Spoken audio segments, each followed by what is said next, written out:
ඉතින් යාළුවනේ අවුරුද්ද ඉවර වෙනකොට ඔන්න වෙසක් ආවා අපිට. අපේ ඇත්තම අවුරුද්ද තමා අපේ වෙසක් කියලා කියන්නේ. ඉතින් බුදුහාමුදුරුවෝ ඉපදුනා, බුදු වුණා, පිරිනිවන් පෑවා ඔය කියන තෙමගුල සමග සමරන උත්සවය තමා වෙසක් උත්සවය කියලා කියන්නේ. ඉතින් අපි වෙසක් බලන්න ටිකක් ඇවිදින්න ගියා. ඒ යනකොට දන්සල් හම්බුණා කීපයක්ම දන්සල් ගොඩක් හම්බ වුණා. ඉතින් ඒකෙන් කීපයක් තමයි අපි ඔය පෙන්නලා තියෙන්නේ.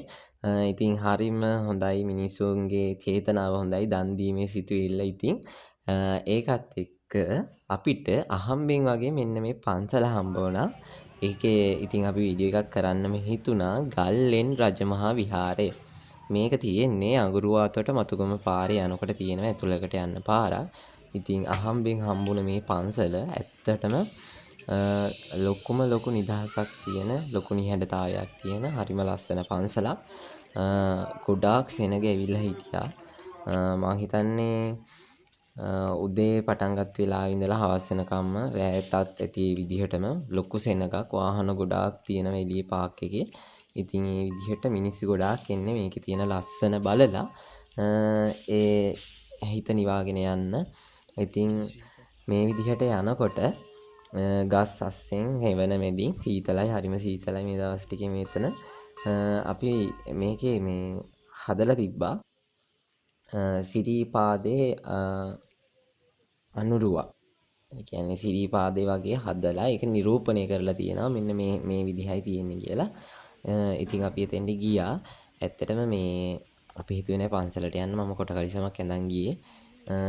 ඒකේ ඇත්තටම ඒක බලපෑවේ නෑ. ඉතින් හිතේ තියෙන ශ්‍රද්ධාව ඇඳුමින් මනින්න බෑනේ. ඉතින් ඔන්න ඔය විදිහට අපි නැංගා ලිස්සනවා මෙතන පඩිපෙළ ලිස්සනවා මේ දවස්වල. ඉතින් මේ විදිහට සාම චෛත්‍යයේ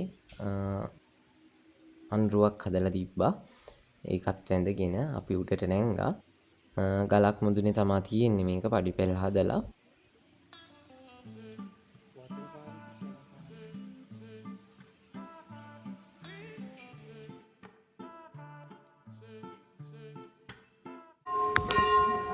ඉතින් මේ තියෙන්නේ ශ්‍රී සුමන සමන් දෙවියන්ගේ පිළිමයක්. ඒකත් එතන හදලා තියෙනවා ඒකත් ගල මුදුනේ. ඊට පස්සේ ශ්‍රී පාදයේ ආකෘතියක් ඒ විදිහටම හදලා තියෙනවා මෙතන. මේ තියෙන්නේ ඒක. ඉතින් අපි එතන වන්දනාමාන කරගෙන ඇත්තටම සිරිපාදේ කියන හැඟීම දැනුණා. සිරිපාදේ විදිහටම ඝණ්ඨාරයක් හදලා තියෙනවා. ඒ ඝණ්ඨාරෙත් අපි දැන් මේක නැංග එකපාරයිනේ එකපාරක් ගහලා තමයි පල්ලෙහාට බැස්සේ.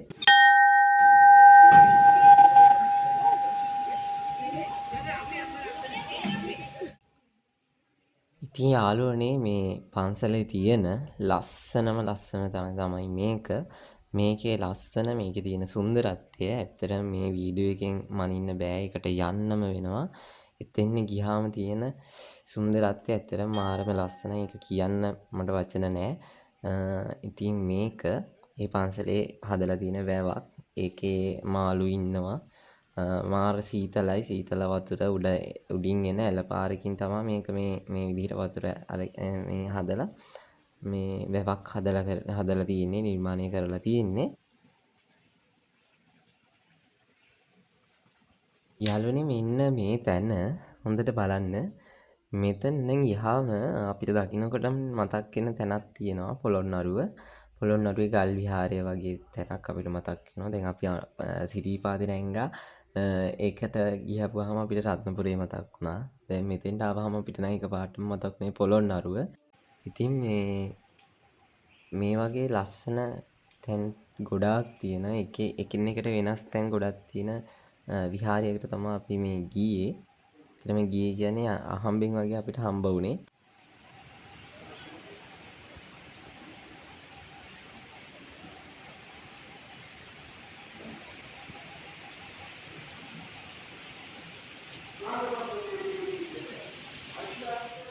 වැවේ තියෙන වතුරත් එක්ක මේ පිළිම වහන්සේලා ඇත්තරම දිලිසෙනවා. ඒක මාරම හැඟීමක්.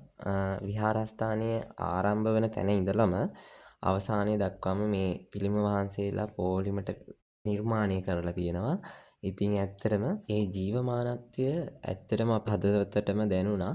රහතන් වහන්සේලා තමයි ඒ වගේ නම් කරලා තිබ්බේ ඒ විදිහට.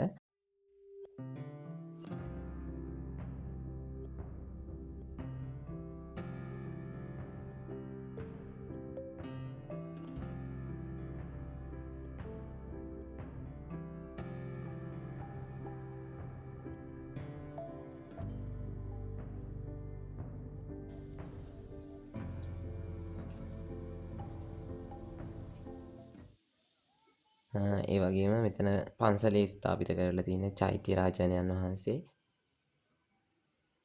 ඉතින් යාළුවනේ මේ දඹුල්ල අපිට මතක් කරලා දෙන්න ගල්ලෙන් රජමහා විහාරය. ඇත්තටම මෙතන තමා වැදගත්ම තැන. මෙතන තමා හදවතට දැනුණම තැන. මේකේ සම්පූර්ණ වහලයම අපිට පේන්නේ ගල. ගලේ ඇඳලා තියෙන කැටයම් චිත්‍ර ඒවත් එක්ක මාරම ලස්සනයි, පුදුම ලස්සනයි. ඇත්තටම හිත නිවෙනවා ගොඩක්.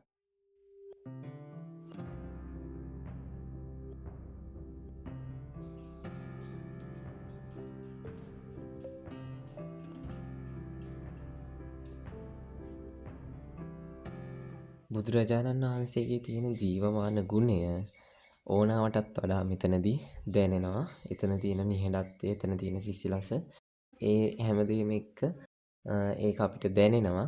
ඇත්තටම මෙතන යන්න ඕනේ. ශ්‍රී ලංකාවේ ඉන්න කෙනෙක් නම් ගොඩක් පිරිස් මෙතෙන්ට ඇවිල්ලා හිටියා.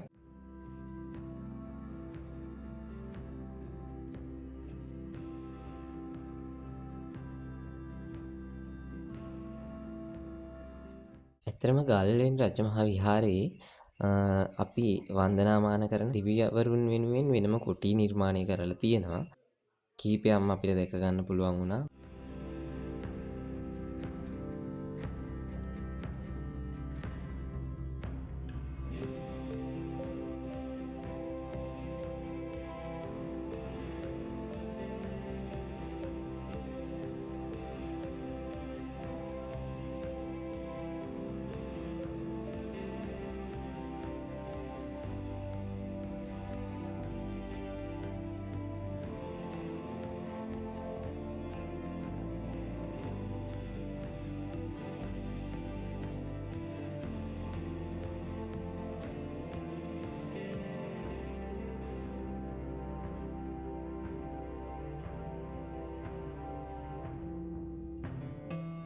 බෝසතාණන් වහන්සේගේ සූවිසි විවරණ ලැබීම වගේම විවිධ විශේෂ අවස්ථා කීපයක්ම මෙතන නිරූපණය කරලා තියෙනවා.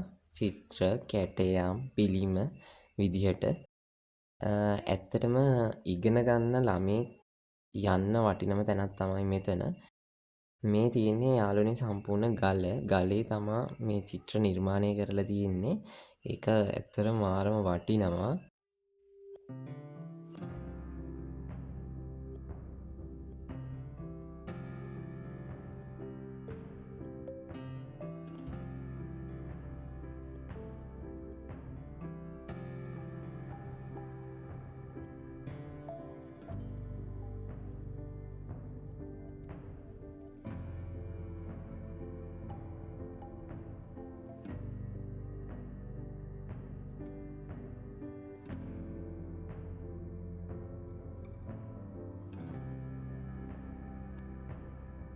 ඉතින් මේ තියෙන්නේ යාළුවනේ අර පිළිම වහන්සේලාගේ ආරම්භය. මෙතනින් තමයි පටන් ගන්නෙ පිළිම වහන්සේලා. අවසානය දක්වාම පිළිම වහන්සේලා පොලිමට පිටගස්සලා තියෙනවා.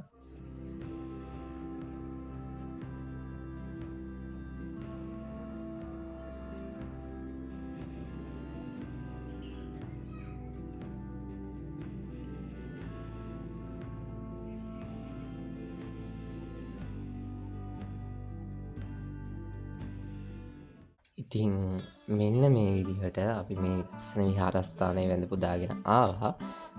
එතකොටම අපිට දන්සලක් හම්බුණා. ඒ කියන්නේ පන්සල විසින්ම දෙන දන්සලක්. අපි ඒකත් රස විඳලා අපි මේ විදිහට එළියට ආවා. ඉතින් ඔයාලත් මේ පන්සල බලලා යන්න. ඒ තියෙන නිහඬියාව ඒ විදිහටම රැකලා එන්න. ඉතින් අපි ආයෙත් වීඩියෝ එකකින් හම්බ වෙන්නම්. අපිව subscribe කරලා අපිත් එක්ක එකතු වෙන්න කියලා ආදරෙන් ඉල්ලනවා.